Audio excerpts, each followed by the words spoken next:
Bonjour, c'est Cryptolis, bienvenue dans la quotidienne, notre rendez-vous de 8 h du lundi au vendredi pour analyser les news crypto, le marché et bien évidemment le Bitcoin.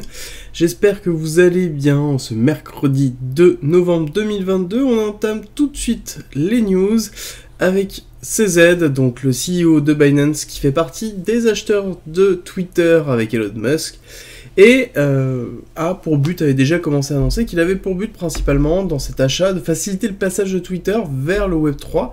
Et il confirme d'ailleurs que Twitter devrait supporter plusieurs cryptos dans, en tout cas, son modèle économique, à savoir que Elon Musk a précisé que le blue chip coûterait 8 $ a priori, donc potentiellement un moyen de payer en crypto lié à ça, et à savoir que Twitter est en train de développer son wallet, donc ça fait partie encore de la modification réellement de ce qu'est Twitter. Est-ce que ce sera un réseau social ? Là on est en train de se diriger quand même un petit peu non, en tout cas ce ne sera pas qu'un simple réseau social qui sera mis en place.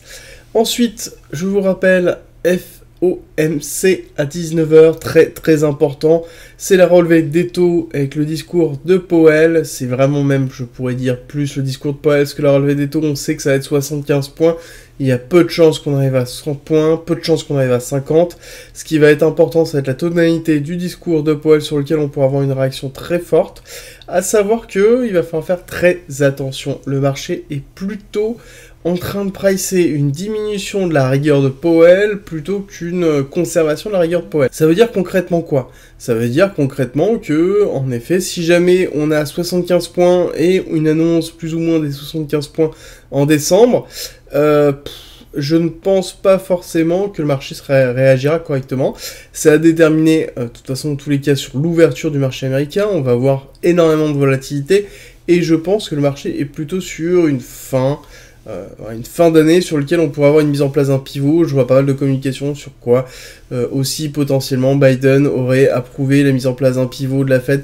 Mais encore une fois, on n'oublie pas que la Fed est indépendante et fait absolument ce qu'elle veut, avec pour mission principale la diminution du taux d'inflation à 2%, pas que, après il faut soutenir le PIB, il faut soutenir le taux de chômage, en tout cas le garder bas. Là pour l'instant, je vous avoue que le PIB il est ok pour les US, le taux de chômage aussi, donc il n'y a aucune barrière à une continuité d'augmentation des taux, malgré l'augmentation du mortgage. C'est à suivre. Dans tous les cas, j'en ferai le sujet de mon hebdomadaire de cette semaine. On va attaquer la partie technique, on va terminer avec la partie nouvelle. Avant, je vous rappelle que le Discord est à disposition en commentaire, épinglé et en description. C'est le lieu vraiment important que j'ai créé pour rassembler toutes les informations sur la crypto, la blockchain, le trading et l'investissement. Donc n'hésitez pas à y aller, vous allez voir, il y a une communauté de passionnés. Et pour ceux qui veulent soutenir la chaîne, ceux qui veulent soutenir le Discord, on a mis en place aussi une partie premium avec plein d'avantages. Plus de contenu, il y a plus de 100 vidéos et 300 pages de guides et de formations structurées autour d'un parcours pédagogique. Il y a des stratégies de trading, des stratégies d'investissement, il y a des lives hebdomadaires, des briefs quotidiens que j'effectue sur le marché. Globalement, tout pour aller plus loin, tout pour nous soutenir. Donc je vous mets une petite vidéo de présentation en haut à droite et tout est en commentaire et en description. Alors on attaque la partie technique sur laquelle nous avons un rappel de schématique héliotiste vague 1, 2, 3, 4, 5. Pour rappel, nous avons changé donc cette schématique héliotiste, cette hypothèse héliotiste, en la faisant terminer. Donc nous avons terminé 5 vagues d'impulsion et nous sommes actuellement sur un retracement A, B, C.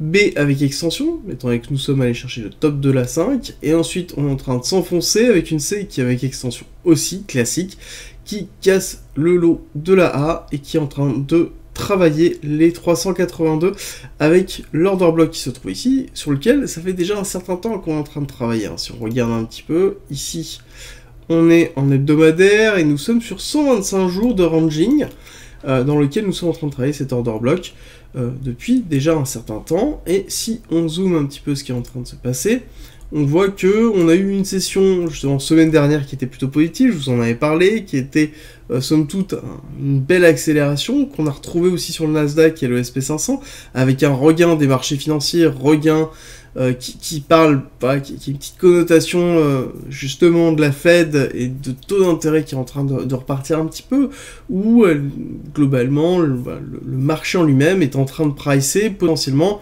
la mise en place d'une diminution de la sévérité de Powell.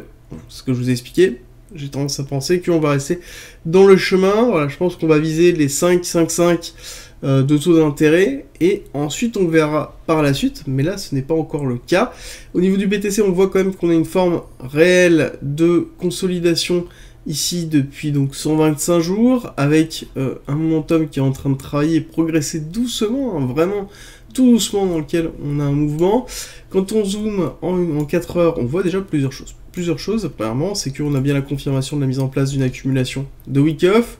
Ici, avec l'arrêt de la tendance baissière, le selling climax, l'automatic rally qui va être le retracement de ce selling climax, et on va retester la partie baissière. Normalement, il y a deux possibilités pour l'accumulation. Soit on va casser ici, faire un STB, prendre la liquidité du SC en faisant donc un STB, soit on va recasser à la hausse, casser à la hausse pour prendre l'AR, pour faire un AR, un deuxième AR qui sera un AR puissant, sur lequel on irait prendre la liquidité du top, et donc on aurait derrière une structure qui serait un retracement haussier, d'accord, validé par un break-up structure haussier. De toute façon, là je vous le rappelle, nous n'avons pas cassé les lots, donc on n'a pas cassé le SC pour l'instant, donc nous sommes structurellement dans un retracement qui est majoritairement haussier. Ici nous avons un low, nous avons un high, nous avons un low qui est plus haut que le précédent low, et donc ce qu'on attend c'est un high plus haut que ce high là.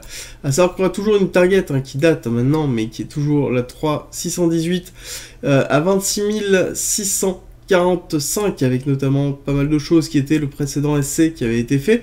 Donc là on a quand même un gros appel de prix qui se trouve là et qu'on attend toujours à un moment donné. Est-ce qu'on va faire une accélération haussière sur cette fin d'année? Est-ce qu'on va rester dans une forme de ranging pendant un certain temps? Dans tous les cas, la structure de ranging, je vous rappelle que c'est 25-15 dans la zone de neutralité que nous avons, et on est en train de voir clairement, quand on zoome, c'est un petit peu ce que je vous ai expliqué hier, qu'on va être dans une zone de neutralité, malgré la clôture mensuelle de lundi. Hier, on voit aussi qu'on a été dans quelque chose qui a été assez soft, où clairement on est dans une zone de neutralité ici, depuis l'accélération que l'on a eue.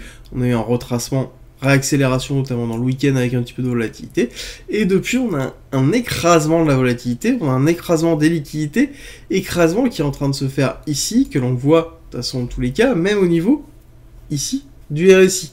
Et RSI, ce qui est intéressant, c'est qu'on a là une divergence baissière qui s'est mise en place, ok, mais ici on a une divergence haussière qui s'est mise en place.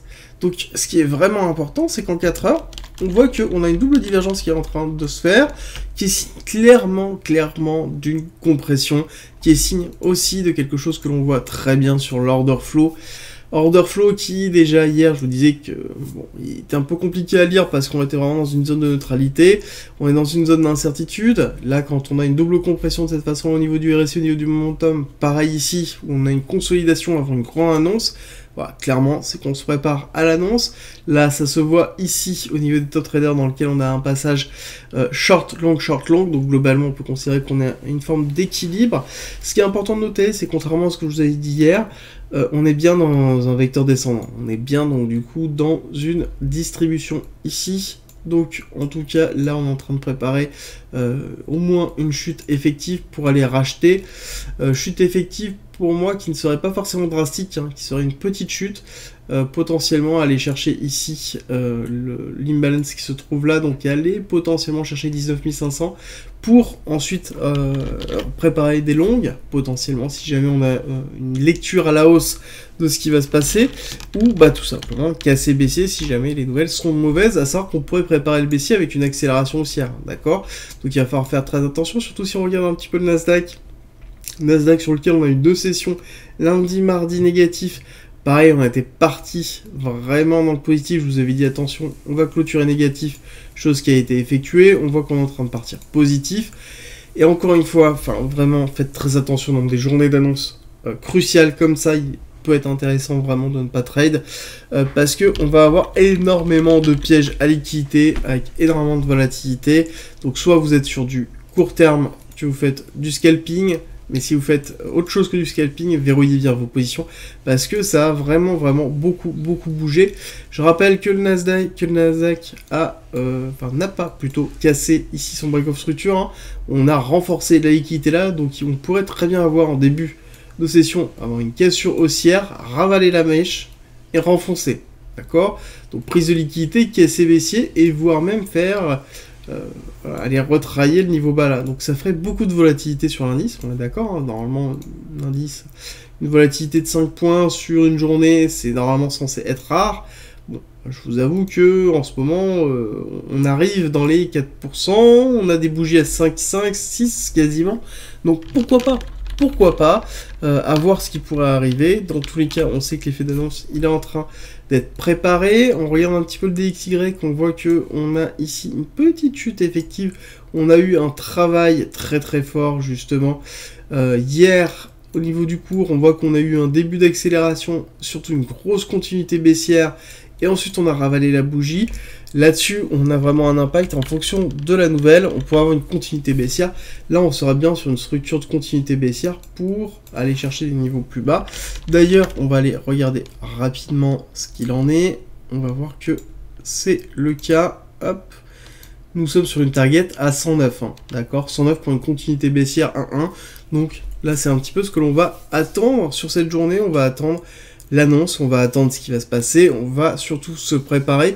Le marché est clairement en train de se préparer sur potentiellement une diminution de la Fed. Moi, personnellement, je suis plus sur une continuité de ce qu'ils ont en tête, mais étant donné qu'on a eu une grosse accélération haussière, on pourrait juste aller retravailler une partie basse, par exemple les 10 500 au niveau du Nasdaq, voire même un petit peu au-dessus les 10 600, pour ensuite potentiellement restructurer une accélération haussière. À vous de me dire ce que vous pensez en commentaire.